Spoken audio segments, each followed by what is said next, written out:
স্বাগতম, নমস্কার। শুরু করছি চেনা চিত্র অজানা গল্প। সিনেমা থিয়েটার কবে, কখন? পুজোর সময়। পুজোর সিনেমা থিয়েটার নিয়ে নানান গল্প তো আপনারা শোনেন। দেখুন, আজকে এই মুহূর্তে আপনারা যারা দেখছেন তাদের মধ্যে আমি জানি না যে কজন হাউসে গিয়ে সিনেমা দেখেন, কারণ এখন যেগুলো হয়েছে মাল্টিপ্লেক্স হয়ে গেছে। সমস্ত শপিং মলের মধ্যে অনেকগুলো হল, ছোট ছোট ছোট ছোট, তার এক একটা টিকিটের দাম 200, 250, 300, 500। এবং ওই বর্তমানে প্রাইভেট এয়ারলাইন্সের মতন তারা যখন তখন টিকিটের দাম বাড়িয়ে দিতে পারে সিনেমা বুঝে। নিয়মকানুনের বালাই নেই। একটা সিনেমা তৈরি করতে ন্যূনতম কয়েকশো কোটি টাকা খরচা হয়, কারণ নায়ক নিজেই হয়তো 150 কোটি টাকা নেয়। আমি জানি না কিভাবে টাকাটা তোলেন তারা। হ্যাঁ, তোলেন তো। তার কারণটা হচ্ছে যে আপনি হয়তো ফ্যামিলি নিয়ে সিনেমা দেখতে গেলেন, আপনার 1000-1,000 টাকা খরচা হলো, 4 জন হয়তো দেখছেন। তো ফলে আমি আজকের মানুষের রোজগার বেড়েছে কত টাকা বা কি বৃত্তান্ত জানি না, কিন্তু মধ্যবিত্ত তো রয়েছে, যারা হয়তো 12,000, 15,000 টাকা স্যালারি পান, কি হয়তো বড় জোর 20,000 টাকা। তাদের এই বিলাসিতাটা কিন্তু নেই। তারা যে মানে বউ বাচ্চাকে নিয়ে সিনেমা হাউসে গিয়ে বা এই মাল্টি স্ক্রিন যেটাকে বলে, যে এক একটা সময় এক একটা সিনেমা হবে, কোনো ফিক্সড কিছু নেই, সেরকম তো ব্যাপার নেই। কাজেই সিনেমা হাউস বলতে যেটা বোঝে, আমি কলকাতা নিয়ে বলবো, সারা ভারতবর্ষে একই চিত্র। আমি জানি না বিশ্বে কি চিত্র, আমার জানা নেই। এখন কলকাতা শহরে আমি সেদিনকে দক্ষিণ কলকাতায় গিয়েছিলাম, বসুশ্রী সিনেমা হলটার মধ্যে বোধহয় ছবি চলে। মেনকা বলে একটি হল রয়েছে, তাতে ছবি চলে। আর আরেকটি হল যেটা, সে সম্বন্ধে প্রিয়া, সেখানে সব স্ক্রিন রয়েছে। আর মধ্য কলকাতাতে হিন্দ বলে একটি সিনেমা রয়েছে। হিন্দ কিন্তু খুব বিখ্যাত, মানে ইয়াদকা বারাত হিন্দে রিলিজ করেছিল, 50 সপ্তাহ চলেছিল কলকাতার উপর, খুব বিখ্যাত হল ছিল। তো এই কয়েকটি মানে সব মিলিয়ে বোধহয় গোটা 10 হল রয়েছে, অথচ কলকাতায় গিজগিজ করতো সিনেমা হল। এবং আমরা যখন আমাদের কৈশোরে বা যৌবনে সিনেমা দেখতাম, টিকিটের দাম কত ছিল? টিকিটের দাম একদম সামনে ছিল 65 থেকে 90 পয়সা, তার পেছনে হচ্ছে কি 1 টাকা 40 থেকে 1.5 টাকা, বড় জোর 1 টাকা 80 অব্দি উঠেছিল। এবং একটু ব্যাকে গেলে সেটা 2 টাকা 20, ব্যালকনি হচ্ছে গিয়ে 2 টাকা 60 বা 3 টাকা, এর বেশি কিছু না। যদিও তখন হয়তো মায়না লোকে কম পেত, কিন্তু এমন অবস্থা ছিল না যে তাকে 1,500 টাকা খরচা করে যেতে হবে, কারণ 1,500 টাকা খরচা করে সে আরামসে বিরিয়ানির দোকানে গিয়ে পেট পুড়ে বিরিয়ানি চাপ ফাপ খেয়ে আসতে পারে। সিনেমার টিকিটে এমনই দাম। তো এবার মজাটা যেটা হচ্ছে যে আমাদের যৌবনে আমরা দেখতাম যে সমস্ত পরিবেশকরা বা প্রযোজকরা চাইতো যে তাদের ছবিগুলো রিলিজ যাতে পুজোর সময় হয়। তখন হল ছিল অনেক, দেখুন হলের চেন ছিল, মানে একসাথে 3টে হল। হিন্দি সিনেমাতে একসাথে 6টা হল, এরকম গোছে। হিন্দি সিনেমার হল বেশি থাকতো। যেমন ধরুন আমাদের নর্থ ক্যালকাটা থেকে শুরু করে সাউথ ক্যালকাটায় মিনার বিজলি ছবিঘর, একটি নর্থ ক্যালকাটায় হাতিবাগান অঞ্চলে, একটি শিয়ালদা অঞ্চলে, এবং অন্যটি আপনার দক্ষিণ কলকাতা ভবানীপুর অঞ্চলে। মানে টিপিক্যাল সিনেমা পাড়া ছিল এই 3টে। আবার ধরুন মানে মিনার বিজলি ছবিঘর ক্রস করে আপনি আসছেন শ্রী প্রাচী ইন্দিরা। শ্রীটা ছিল হাতিবাগানে, প্রাচীটা একদম শিয়ালদা স্টেশনের কাছে, মানে স্টেশন থেকে বড় রাস্তার উপরই দেখা যায়। আর ইন্দিরা হচ্ছে গিয়ে একেবারে দক্ষিণ কলকাতা, ভেরি সফিস্টিকেটেড, একটু গলির মধ্যে, খুব সুন্দর হল। এই ছিল চেন। তারপরে আসতো উত্তরা পূরবী উজ্জ্বলা, এটা বাঙালিদের হল ছিল না, সম্ভবত রঞ্জিত মাল বা সামবডি এর মালিক ছিল। উত্তরা পূরবী উজ্জ্বলা এবং শ্রীরও মালিক ছিল কিন্তু এরাই। ওই যথারীতি 3টে জায়গায় ডিভাইড করা ছিল। সেটা শেষ হলে 2টো হলের একটা চেন ছিল, সেটা হচ্ছে রাধা আর পূর্ণ। 3 নম্বরটা ছিল না। 3 নম্বরটা কি হতো, ভালো সিনেমা রিলিজ করলে সেন্ট্রালের হয় মেট্রো নইলে গ্লোবে বাংলা ছবি রিলিজ করত। মানে ধরুন গ্লোব রাধাপূর্ণ, কিংবা ধরুন মেট্রো রাধাপূর্ণ। আর এইভাবে কিন্তু নানান হলে নানান ছবি রিলিজ হতো। উত্তম কুমারের জীবদ্দশা আমি দেখেছি, রিলিজ করলে একসাথে সমস্ত, মানে সুপার, সেরকম ধরনের আজকেও আছে কিনা আমার জানা নেই। 69-এ রিলিজ করলো মিনার বিজলি ছবিঘরে বাঘিনী, সৌমিত্র চ্যাটার্জি, সন্ধ্যা রায়, মানে সুপার ডুপার হিট। তারপরই চলে আসলো শ্রী প্রাচী ইন্দিরাতে উত্তম কুমারের একটা নতুন ছবি।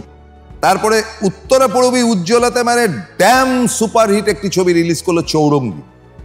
তাতে অভিনয় করেছে উত্তম কুমার, সুপ্রিয়া দেবী, অঞ্জনা ভৌমিক, বিশ্বজিৎ, শুভেন্দু চ্যাটার্জি, মানে মাল্টি স্টার বলা যেতে পারে। দারুণ হিট করেছিল সে ছবি।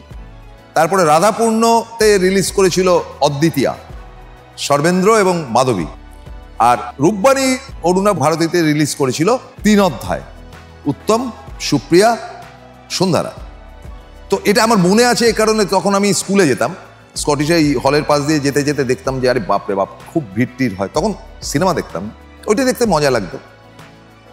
তো সেই কালচার এখনো আছে, মানে এখনো সিনেমা রিলিজ করে, কিন্তু কোথায় যে করে একবারে ভৌতিক, অরণ্যদেবের মতন। মানে অরণ্যদেব যে কোথায় থাকে কেউ জানে না, যেমন তারপরে কোনখানে যে কোন সিনেমা রিলিজ করছে আপনি খবর নিতে পারবেন না। মানে যারা রেগুলার সিনেমা দেখে একমাত্র তারা।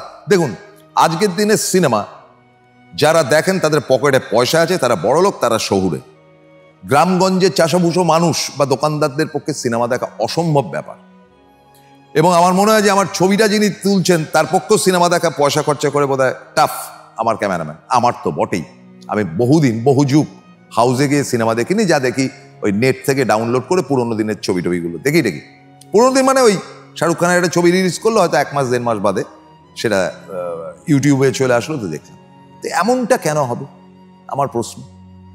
এই যে মুখ্যমন্ত্রী বললেন বাংলা ছবিকে চালাতে হবে সিঙ্গেল স্ক্রিন, অর্থাৎ মাল্টিপ্লেক্সে যতই যাই রিলিজ হোক না কেন একটা করে বাংলা ছবি কিন্তু চালাতে হবে, এটা কিন্তু তিনি একেবারে বলে দিয়েছেন। কিন্তু বলে দিলে কি হবে, সাধারণ মানুষ যারা বাংলা ছবি দেখবেন তাদের পকেটে পয়সা কোথায়? তারা ধরুন বাংলা ছবি চললে রেটটা একটু কম থাকে, হয়তো 150 টাকার টিকিট, জানি না, বা 200 টাকার টিকিট হতে পারে। তো 3 জনে গেল, হয়তো বাবা মা ছেলে, সাধারণ চাকরি বাকরি করে, নাইট শোতে গেল। টাইমের কোনো ব্যাপার নেই, সকাল 8টা থেকে চলছে সিনেমা, কি 7টা থেকে চলছে সকালবেলা, রাত 12টা 1টা 2টো অবধি চলছে, মানে যা খুশি তাই। এবার একটা করে বাংলা ছবি চলবে ধরুন সারাদিনের মধ্যে, এবং আপনি যখন গেলেন আপনি দেখলেন যে আপনি খুব সাধারণ মধ্যবিত্ত, নিম্ন মধ্যবিত্ত, আপনি দেখলেন যে 3টে টিকিটের দাম 600 টাকা, আপনি থোড়াই যাবেন। 600 টাকা দিয়ে আপনি কিছু না 1 কিলো মুরগির মাংস, কিছু মাছ আপনি নিয়ে এসে 2 দিন খেতে পারবেন। কেন যাবেন? তার থেকে আপনার হাতেও মোবাইল রয়েছে, আপনার নেটের খরচা রয়েছে 100-150 টাকা, বড় যে 200 টাকা মাসে, যবে আসবে তবে দেখে নেব। এই করে আমাদের সিনেমার দিক থেকে সারা ভারতে, এটা পশ্চিমবঙ্গ বলছে, সারা ভারতে আমাদের বড়লোকদের মানে রিলিজ করা, আয়েশ করার জায়গা হয়ে গেছে সিনেমা হাউস। যার ফলে ভালো ছবি কিছু রিলিজ হচ্ছে কি হচ্ছে না আমরা জানি না। আমরা দেখেছি যে এখন মোবাইলে সিনেমা দেখার একটা রীতি এসে গেছে, যেটা আপনার হাউসে রিলিজ হচ্ছে না, সেটা বলছে যে আপনি পার্ট করে, ধরুন একটা ভালো আর্টিস্ট তারা করছে পার্ট করে আপনাকে ভেঙে 1 ঘন্টা দেখালো, আবার পরের পর্ব আসছে। তো এই খরচাটা দিচ্ছে দেখুন মাল্টিপ্লেক্সে যেই সিনেমাগুলো হচ্ছে তাতে আপনার আমার পকেটের পয়সাতে আরামসে হয়ে যাচ্ছে। ধরুন একটা পরিবার যাচ্ছে 1,500 টাকা খরচা করে, তো ওখানেই তো লাখ টাকার দর্শক বসে আছে। পার শোতে যদি লাখ টাকা হয়, কত লাখ টাকা সারা ভারত থেকে রোজগার হচ্ছে আপনি চিন্তা করুন। কোটি টাকা, মানে ধরুন 12-13 কোটি টাকা একদিনে রোজগার হতে পারে যদি মনে করে প্রডিউসার বা পরিবেশক, 12-13 কোটি টাকারও বেশি। ফলে এটা একটা বিগ বিজনেস, এবং সিনেমার সঙ্গে যুক্ত যতই প্রসেনজিৎ চ্যাটার্জি বলুন যে তার এবারকার ছবি দেবী চৌধুরানীতে তিনি ভবানী পাঠকের রোল করেছেন, দারুণ করেছেন, শুনলামও ভালো করেছেন, আমার পক্ষে দেখা সম্ভব না। আমার পকেটে পয়সা নেই যে 200 টাকা দিয়ে ভবানী পাঠককে দেখব, পাট করে দেখছি। তো এবারকার পুজোতে খুব একেবারে মানে হইচই করা একটা ঝগড়াঝাটি গেল বাংলা সিনেমা নিয়ে। 4টে ছবি নিয়ে খুব তর্ক। একটা তো বললাম প্রসেনজিতের দেবী চৌধুরানী, যাতে ভবানী পাঠকের চরিত্র তিনি করেছেন। দ্বিতীয় ছবিটি হচ্ছে গিয়ে আপনার দেবের রঘু ডাকাত। তৃতীয় ছবিটি আরেকটা কি রিলিজ করলো মাথায় আসছে না। তো এইভাবে পার্টলি 4টে ছবি রিলিজ করেছে। 4টে ছবির মধ্যে একটা হচ্ছে রক্তবীজ 2, রক্তবীজ 1টা রিলিজ করেছে, রক্তবীজ 2 যেটা রাষ্ট্রপতি প্রণব মুখার্জির ব্যাপার স্যাপার নিয়ে, এক ডিটেকটিভ পঙ্কজ সিংহ, তা সেই সব নিয়ে গল্প আর কি। এবার কোন ছবিটা সেরা? আমি দেখছি খুব তর্ক বিতর্ক চলছে, কুণাল ঘোষ থেকে শুরু করে সকলেই ফিল্ডে নেমে গেছেন ছবি হিট করানোর জন্য। কেউ বলছে রক্তবীজ 2 খুব হিট করেছে, কেউ বলছে না না না দেবের ছবি খুব হিট করেছে। তো এখন দেবের ছবি হিট করুক বা রক্তবীজই হিট করুক, আপনার আমার পক্ষে কিন্তু দেখা সম্ভব না। আমরা ওই খবরের কাগজ বা ফেসবুকে দেখছি যে খুব লড়াই চলছে। আচ্ছা বলুন তো, আপনার সিনেমা দেখতে ইচ্ছা করে না? আপনি তো সিরিয়াল দেখেন বড় জোর আপনার টিভিতে, আপনি বড় জোর আপনার মোবাইলে পুরোনো দিনের সিনেমাটা দেখেন। আজকে জওয়ান বা পাঠানের মতন ছবি যখন রিলিজ করে, তখন আপনার পক্ষে সম্ভব 500 টাকা দিয়ে একটা টিকিট কাটা? উচিত না। কাজে এই জায়গাটা এমন একটা জায়গায়, এমন টপ মোস্ট বিজনেস হাউসের কাছে চলে গেছে এবং কোটি কোটি টাকার ডিল হচ্ছে, সেটা হিসাব করে দেখা গেছে ভারতবর্ষের জনসংখ্যার 0.5% লোক দেখতে পারে। 0.5% লোক, মানে 0.5। ধরুন 140 কোটির দেশ হলে, 140 কোটির দেশ হলে দেখতে পারে হয়তো 40 লাখ, বা তাও হয়তো না। এই সিনেমা রেখে লাভটা কি? প্রশ্ন রাখলাম আপনাদের কাছে। আজকের মতো বিদায় নিচ্ছি, ফিরবো পরের এপিসোড।